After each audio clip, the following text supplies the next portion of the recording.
Deus seja louvado uma vez mais nessa noite de segunda-feira, quando aqui nos reunimos para adorar o Senhor e também para recebermos a sua palavra.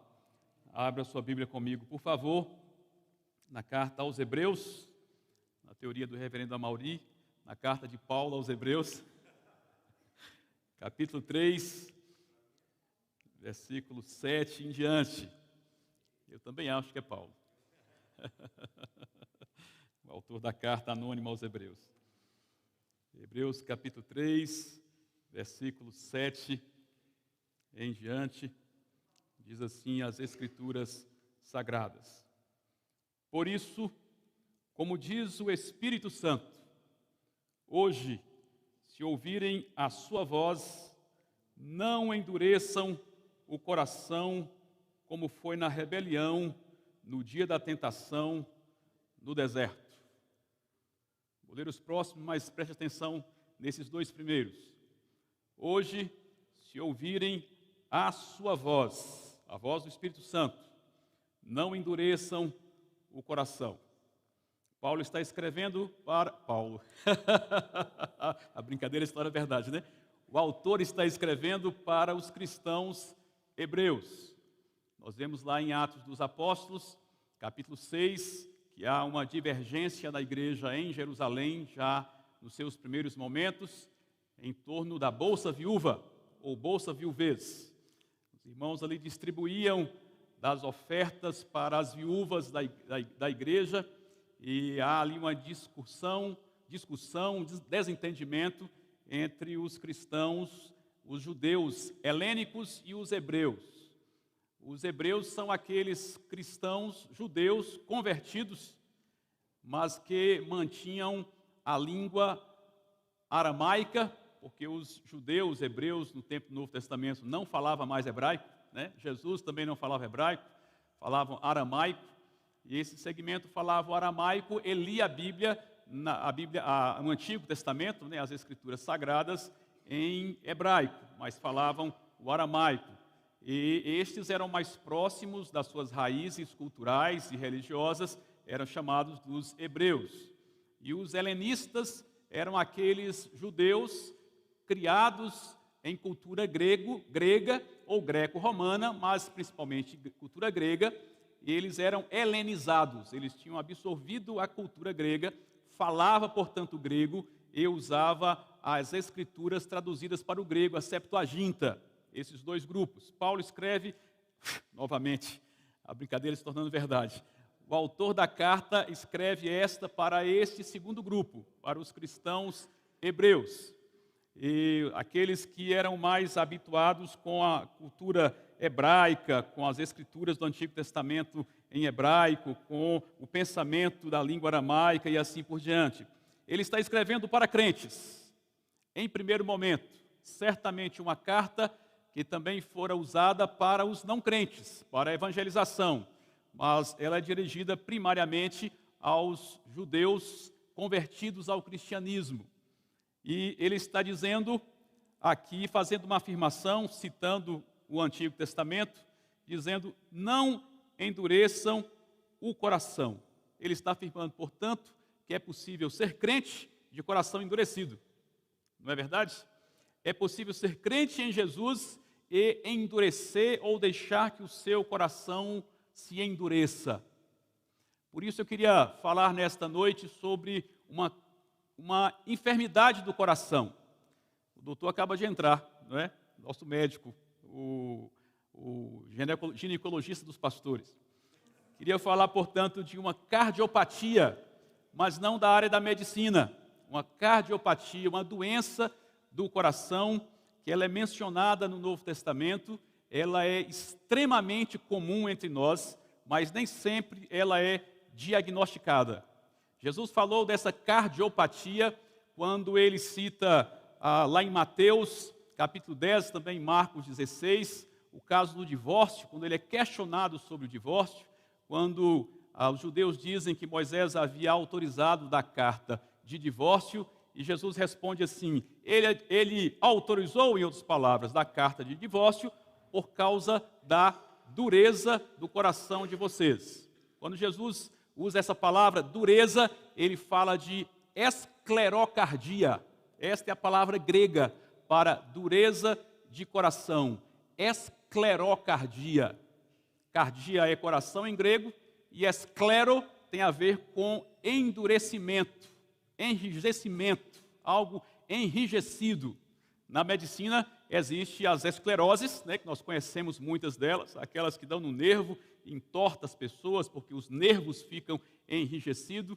Também sabemos da escleroderme, que é uma enfermidade da pele, derme, pele, quando a pele resseca, e às vezes resseca ao ponto de criar uma crosta, ficar inflamada, ardida, sensível, às vezes dói intensamente quando a pessoa tem esta enfermidade de pele endurecida, porque a pele foi feita para ser flexível, né?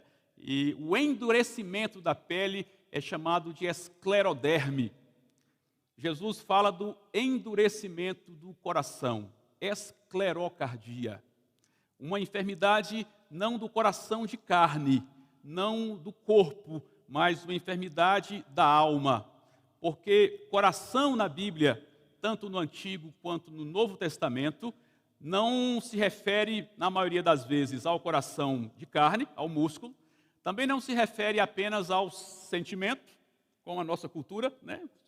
O coraçãozinho lá do namorado, do apaixonado, né? Do eu te amo. Coração, tanto no Antigo quanto no Novo Testamento, significa homem interior, ser interior. Coração na Bíblia é o conjunto dos pensamentos, dos sentimentos e das vontades. Tudo que há dentro da gente em termos de motivação é chamado de coração.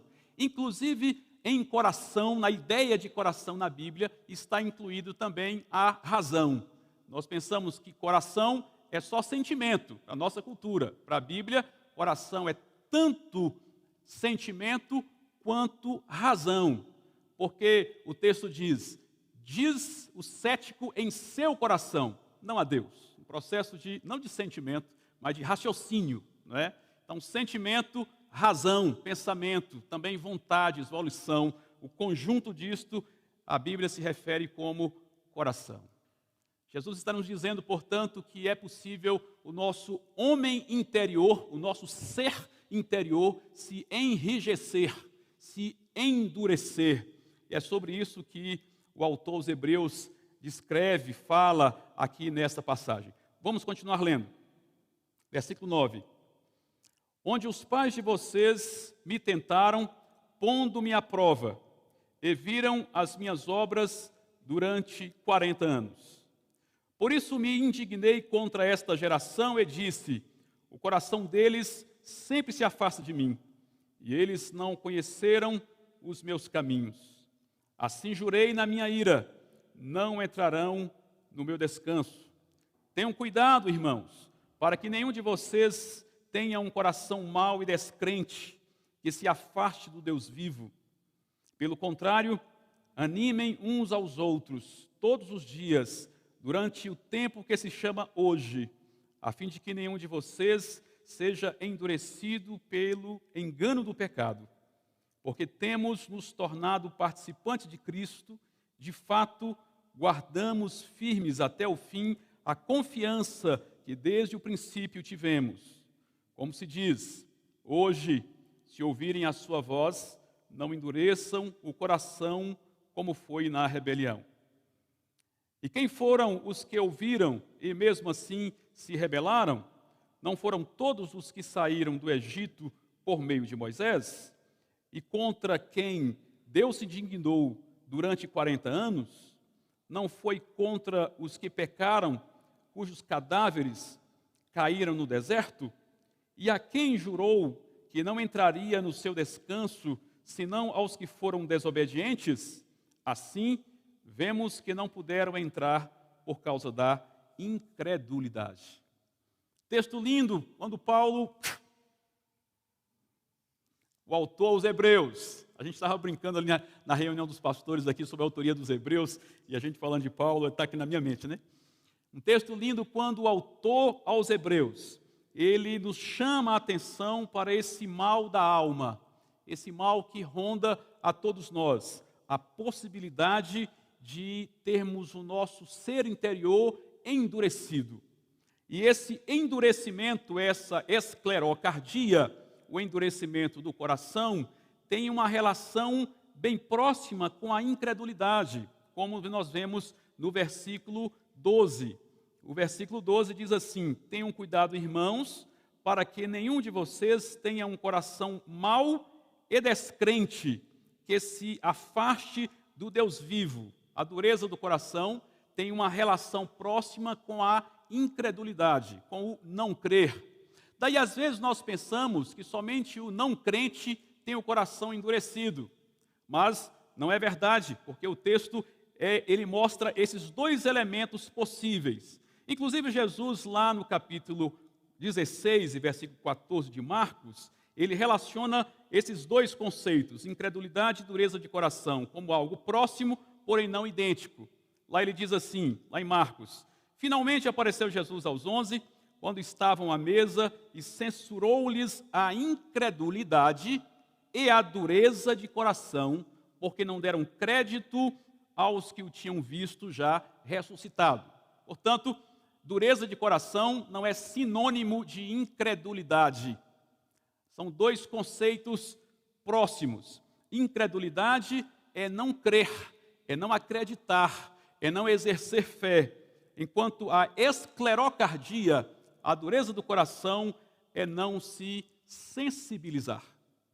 E eu penso que a esclerocardia é um mal muito mais comum ao crente do que a própria incredulidade. A incredulidade também existe no crente, mas é mais comum no não crente, naquele no qual o Espírito Santo ainda não gerou fé, ainda não foi regenerado pelo Espírito Santo. Por natureza, ele tem um coração incrédulo, um coração difícil para crer.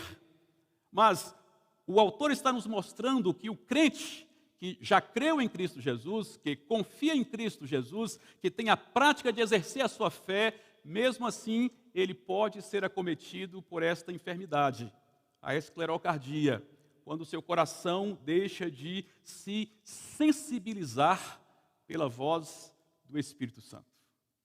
Ouvindo hoje a sua voz, a voz do Espírito Santo, não endureçam o seu coração, diz a palavra de Deus.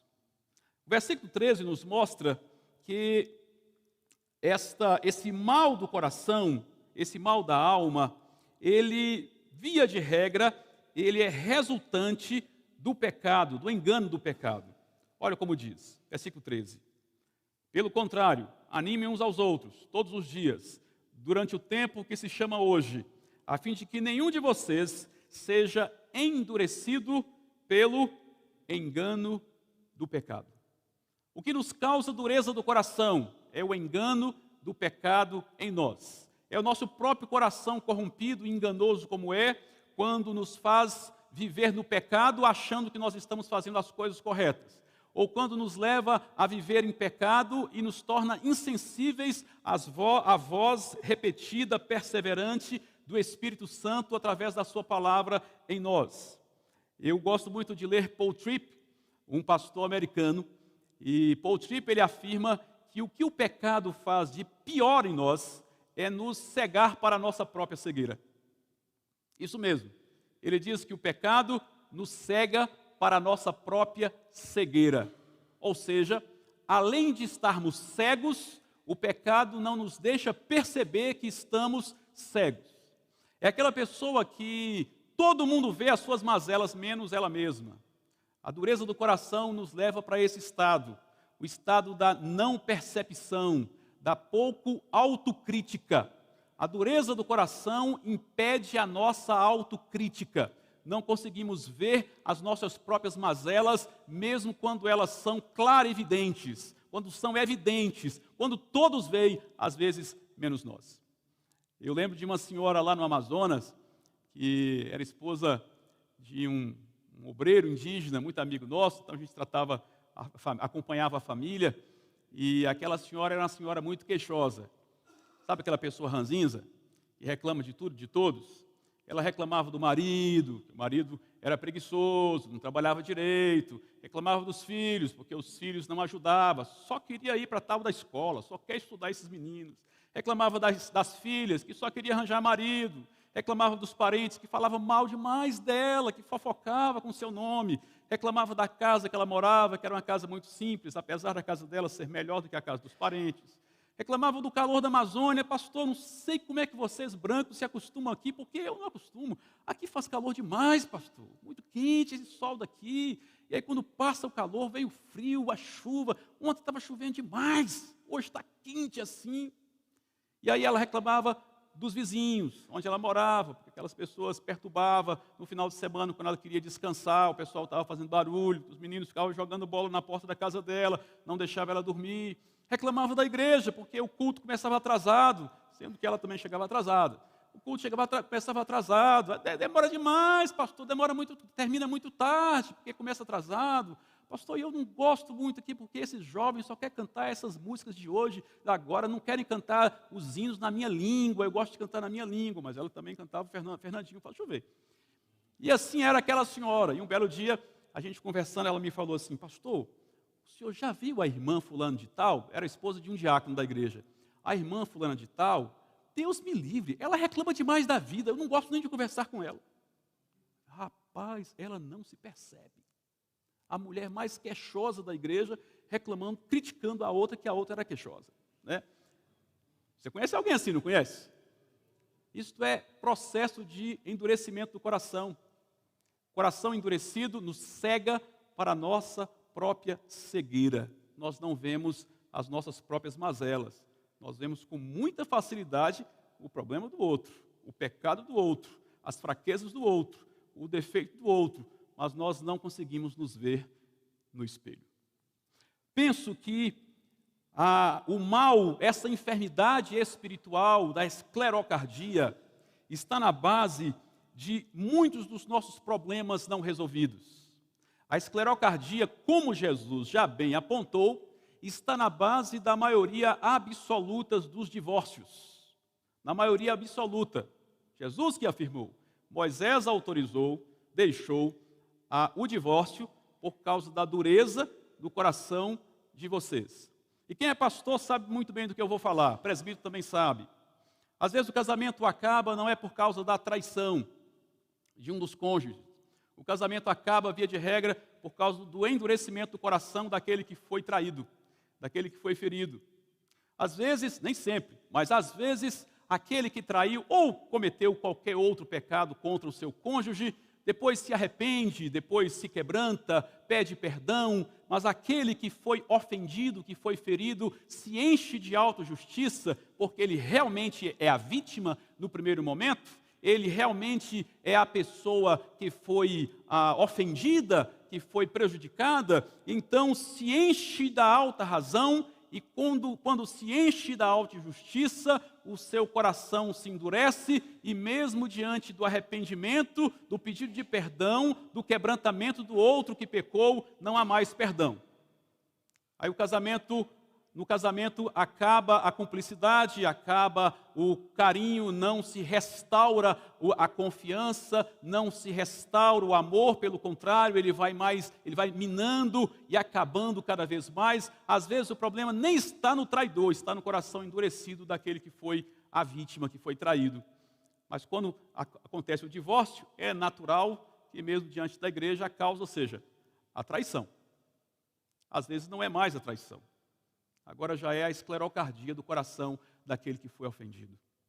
Os processos de ressentimento, não apenas no casamento, mas no seio da família, no meio da igreja, entre amigos, é o mesmo processo. Ressentimento é sentir novamente um sentimento, ressentir.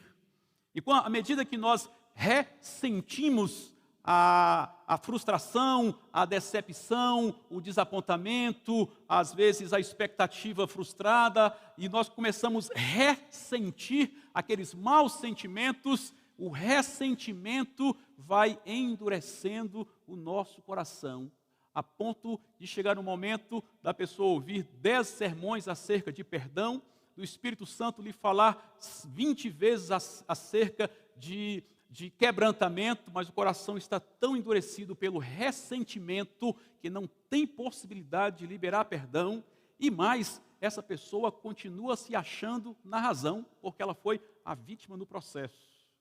Ela não percebeu que o seu vitimismo lhe causou uma enfermidade espiritual chamada esclerocardia. Lhe endureceu a alma, lhe enrijeceu os sentimentos, e não há mais possibilidade de reconciliação com o coração endurecido, a não ser que o Espírito Santo opere uma obra miraculosa e quebre a pedra, esmiúce a pedra com a sua palavra em algum momento. Não apenas esses pecados de comportamentos, de reações, de ações, mas eu penso que o nosso coração ele se endurece com mais frequência por aqueles pecados mais sutis, mais profundos. Eu não sei se você já parou para pensar que é verdade que todo pecado é uma ofensa a Deus, mas existem graus diferentes de pecado, né? Jesus ele nos mostra esses pecados em escala, de maneira escalonada, no Sermão do Monte, Mateus 5 e 6. Capítulo 5, Jesus fala 3 vezes: ouviram o que foi dito, não matarás. Matar é um pecado de comportamento, não é? É ação. Jesus disse: mas eu lhes digo, se você se irar contra o seu irmão, você já pecou. Aí Jesus desce para um nível mais profundo. Não é um pecado mais de comportamento, de ação. É um pecado de sentimento, o irar. Ouviram, não adulterarás. Comportamento. Mas eu digo, se desejar uma mulher, já adulterou. Não é mais o comportamento, é pecado de sentimento, não é? No capítulo 6, Jesus desce mais um nível. É o nível dos níveis, o mais profundo. Quando ele diz assim: vocês não deveriam orar em praça pública, levantando as suas mãos, para que as pessoas te vejam e seja recompensado por elas. Você não deveria dar esmolas na esquina para que as pessoas te vejam. E porque se assim for, você já recebeu a sua recompensa. Esse nível de pecado é chamado de motivação. Ao pecado ação, que é comportamento, ao pecado sentimento, não é, que é esse mais interno, e há um pecado de motivação. Os pecados de motivação são os mais terríveis, são os mais profundos, são os que nós menos percebemos, e são eles quem mais endurecem o nosso coração. Quer um pecado de motivação? Autojustiça. Autojustiça, justiça própria. É motivação. Eu faço ou não faço, porque eu não quero ser ferido, não quero que o meu direito seja quebrado. Autossuficiência, tentar fazer as coisas no meu tempo, na minha forma, do meu jeito, sem depender de ninguém. Isso é um processo motivacional. Esses pecados motivacionais são os que mais endurecem o nosso coração, e o texto diz: a fim de que nenhum de vocês seja endurecido pelo pecado, pelo engano do pecado. Em outras palavras, cuide para que o pecado não te engane a ponto de te adoecer, de adoecer o seu coração, o endurecendo. Às vezes esse endurecimento do nosso coração que gera a irascividade.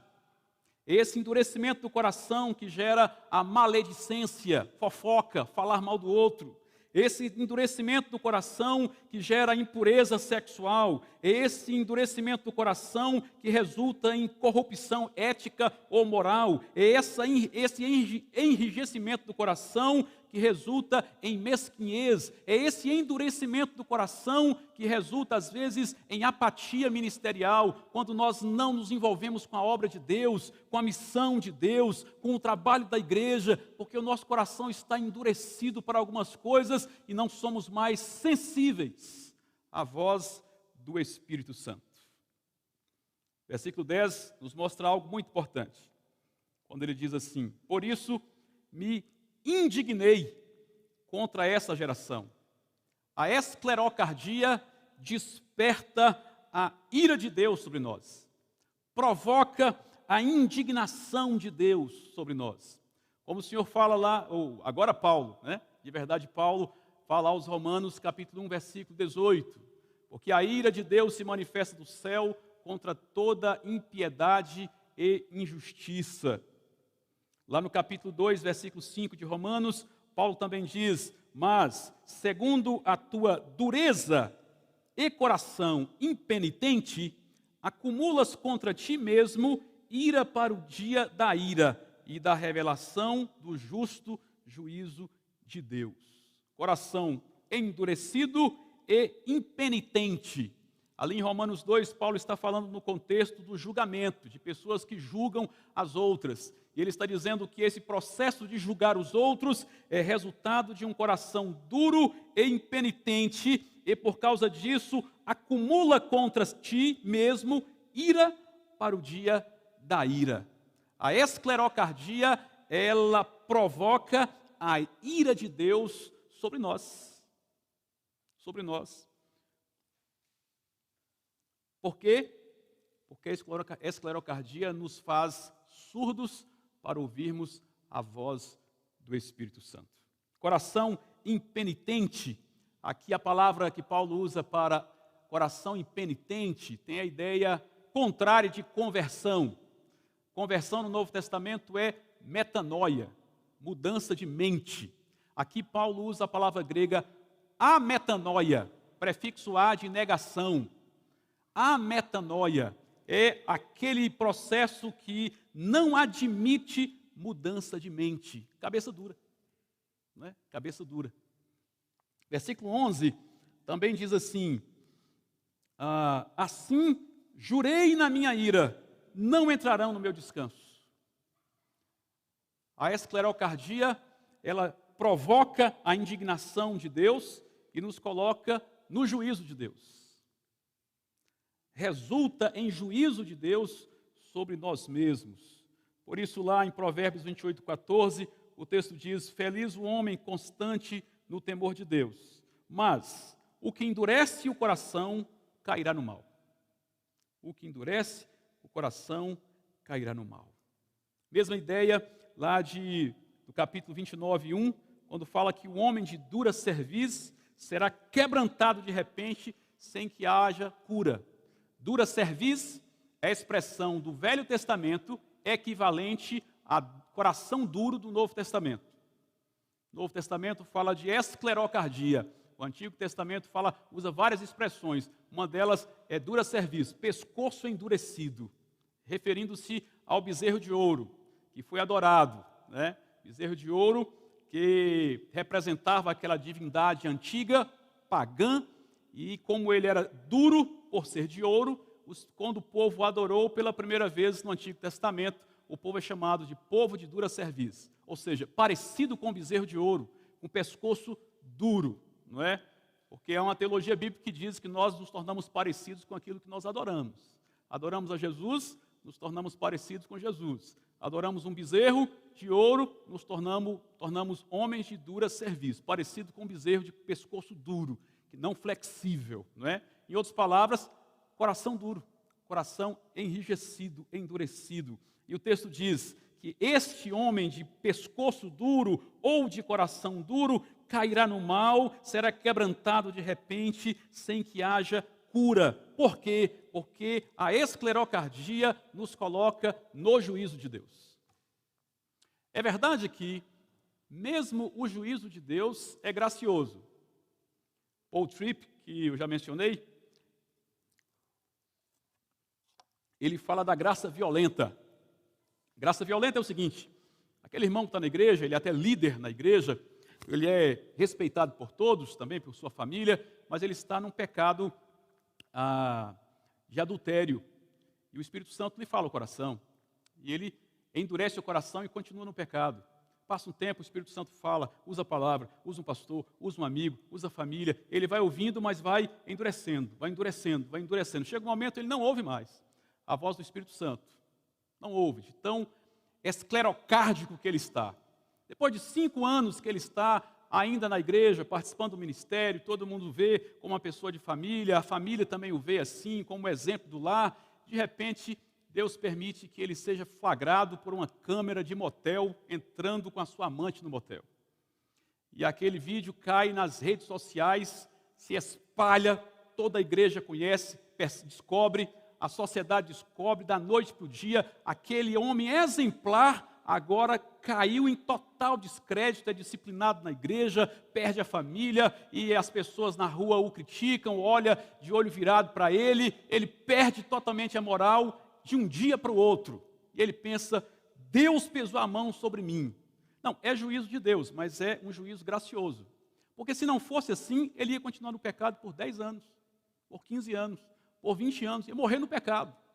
Então, quando o Espírito Santo fala, e o coração está endurecido, não ouve, chega um momento que a pessoa cai no juízo gracioso de Deus. E aquela graça dolorida, mas é graça, é por amor àquela pessoa que Deus permite que às vezes ela passe por um momento tão difícil, não é? A esclerocardia nos atrai à ira e nos coloca debaixo do juízo de Deus.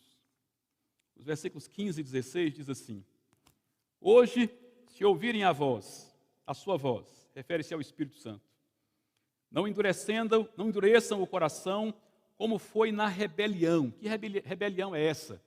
Ao que o texto está mencionando. Versículo 16. E quem foram os que ouviram e mesmo assim se rebelaram? Não foram todos os que saíram do Egito por meio de Moisés? Está se referindo ao povo no deserto. Essa expressão, hoje, se ouvirem a sua voz, não endureçam o seu coração, é uma citação do Salmo 95, versos 7 e 8. O Salmo 95 se refere especificamente ao caso de Meribá e Massá.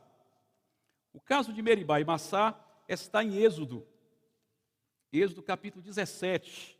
Abra sua Bíblia comigo aí, para a gente ver como é que o processo de endurecimento do coração acontece muitas vezes.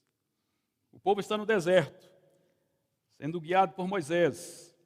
Capítulo 17 diz, versículo 1, toda a congregação dos filhos de Israel partiu do deserto de Sim, fazendo suas paradas, e diz assim, segundo o mandamento do Senhor, e acamparam em Refidim. Eles andavam de acordo com a orientação do Senhor. Mas ali não havia água para o povo beber. Onde Deus mandou que eles acampassem, não havia água para beber. Versículo 2, então o povo discutiu com Moisés e disse, dê-nos água para beber. Moisés respondeu, por que vocês estão discutindo comigo? Por que estão tentando o Senhor? Mas ali o povo estava com sede de água e murmurou contra Moisés. Olha, preste atenção. Eles param onde Deus manda. Onde Deus manda não tem água. Eles então brigam com Moisés. Não apenas brigam com Moisés, mas também murmuram contra Moisés. E quando eles murmuram contra Moisés, Moisés lhes responde, por que vocês estão tentando o Senhor? Tentando o Senhor. Como Jesus e Saulo. Saulo está perseguindo a igreja e Jesus diz, por que você me persegues? Percebe? E porque esse povo contendeu contra Moisés e murmurou contra Moisés, de fato eles estavam contendendo, era com o próprio Senhor, e estavam contendendo, murmurando, era contra o próprio Deus, não aceitando a vontade de Deus para eles naquele momento, o seu coração se endureceu, e porque o seu coração se endureceu, a viagem que seria feita em algumas semanas de Canaã, do Egito até Canaã, Deus disse, volte, peregrine 40 anos no deserto, até que todos que murmuraram pereçam, morram. Somente os seus filhos entrarão na terra, e Josué e Calebe. Nem Moisés entrou, não é? Vejam como é sério o processo da esclerocardia. O processo da esclerocardia, do endurecimento do coração, nos leva a murmurar contra Deus, a contender contra Deus, às vezes pensando que nós estamos murmurando e contendendo contra as pessoas, mas de fato nós estamos em um ato de rebelião contra o Senhor. O endurecimento do coração é um ato de rebelião contra o Senhor. E o Senhor, que não aceita esta rebelião, coloca-nos sobre sua ira e sobre o seu juízo. E às vezes a gente fica pensando, nada está dando certo, tudo está dando errado. O que foi que eu fiz? Não se vê no espelho, não tem autocrítica, não aprende com seus pecados, nem aprende com seus erros. Mas há esperança para os esclerocárdicos. Há esperança. Jeremias, capítulo 23, versículo 29, diz assim: não é a minha palavra fogo, diz o Senhor, e martelo que esmiuça a penha. Penha não é o bairro não, viu? É pedra. Não é a minha palavra, diz o Senhor, como fogo e como martelo que esmiuça, que quebra a pedra. O coração endurecido, mais cedo ou mais tarde, será quebrantado pela palavra de Deus. É por isso que mesmo quem está sofrendo de endurecimento do coração precisa continuar vindo para a igreja, precisa continuar frequentando os cultos, lendo a Bíblia, porque em algum momento o Espírito Santo há de usar essa palavra com jeito, com um martelo, que há de esmiuçar o coração endurecido e quebrar a crosta de pedra que se formou em torno do coração. Ezequiel, na sua profecia, no capítulo 36, versículo 26, o Senhor usando Ezequiel e falando da nova aliança, ele diz: dar-vos-ei coração novo, e porei dentro de vós espírito novo, tirarei de vós o coração de pedra, e os darei coração de carne. O médico dos médicos, ele é um cardiocirurgião. Ele tem a habilidade de fazer transplante de coração, através do Espírito Santo. Tirar o coração de pedra e implantar ali um coração de carne, um coração sensível. Por isso, se Deus usa essa palavra, talvez para você que nos assiste, ou virá nos assistir, e você entende que de fato tem áreas do seu coração que estão endurecidas, ou seu coração já virou uma pedra, não perca a esperança, não perca a esperança. O Espírito Santo, cirurgião, ele pode fazer um transplante a qualquer momento e te dar um coração sensível. Qual o remédio para a esclerocardia? Salmos 34, 18, diz assim: perto está o Senhor dos que têm o coração quebrantado, e salva os de espírito oprimido.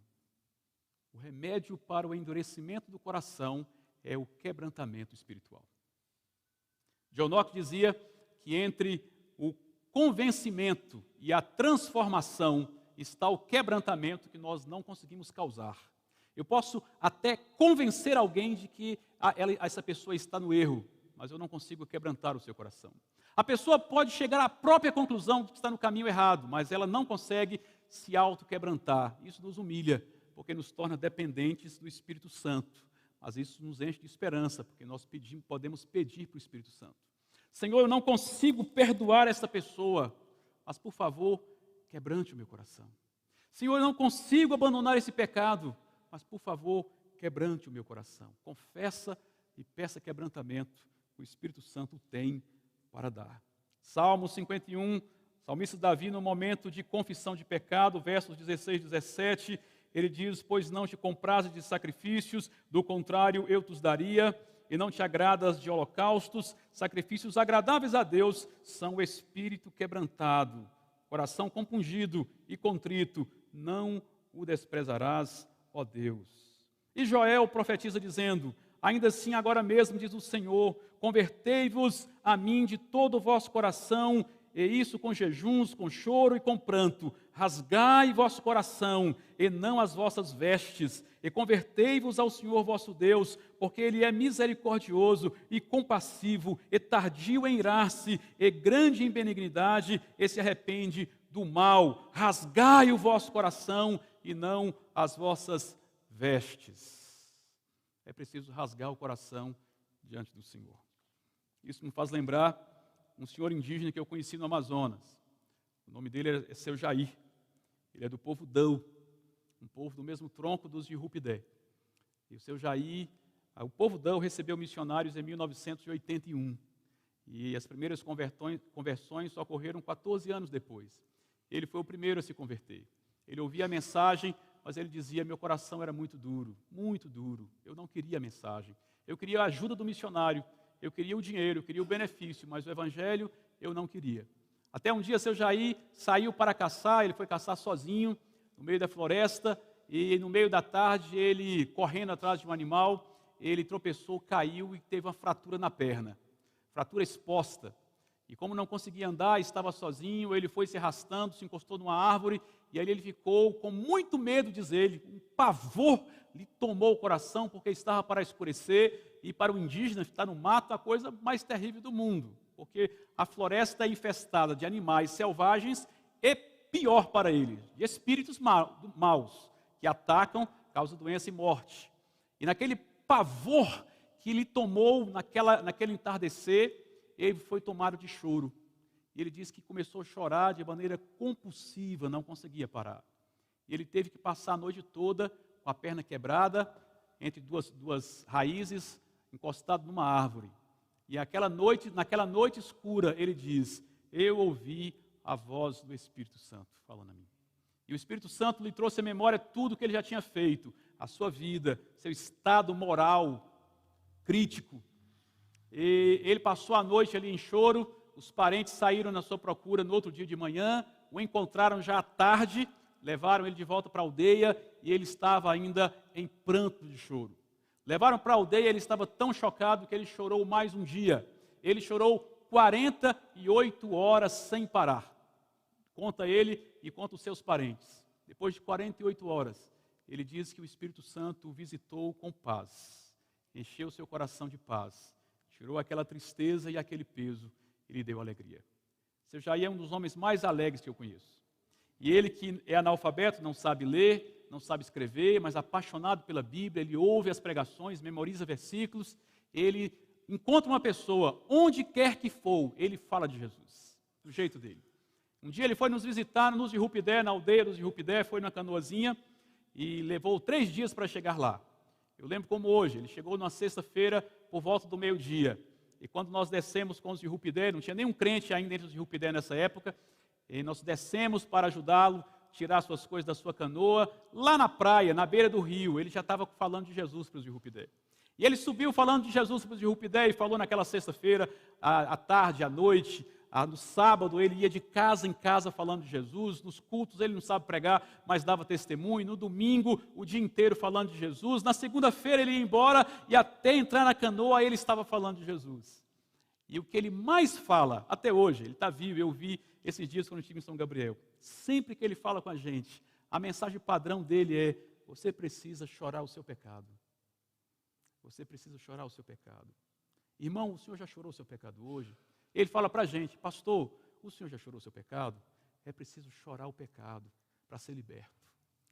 Do seu jeito simples, ele está dizendo, tem que buscar quebrantamento do coração. Ouvindo hoje a voz do Espírito, não endureça o seu coração. Quais são as áreas da vida, da sua alma que estão enrijecidas?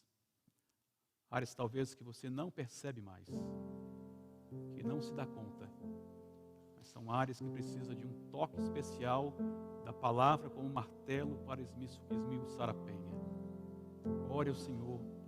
Senhor, abre os meus olhos, abre o meu entendimento e dê sensibilidade para ouvir a voz do seu Espírito e me quebranta, para você ser curado da esclerocardia. Quero orar com você.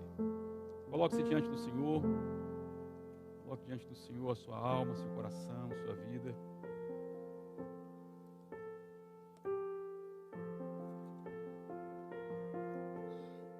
Nós nos colocamos diante do Senhor Deus como aqueles que não conseguem se autoquebrantar, como aqueles que não conseguem fazer uma autocirurgia, tirando o coração de pedra e colocando o coração de carne. Mas nós estamos diante do Senhor como aqueles que confiam, que creem que o Senhor, como médico dos médicos, consegue tirar as coisas mais enrijecidas da nossa alma e colocar sensibilidade no lugar. O Senhor, como sumo sacerdote, e sendo também o sacrifício com o seu sangue, purifica as nossas vestes das manchas mais impregnadas na nossa alma. O Senhor, como aquele trabalhador que quebra a pedra, usa a palavra como martelo e esmiuça a penha. Oh Deus, quebranta-nos. Quebranta-nos pela sua palavra. Quebranta-nos pelo seu Espírito.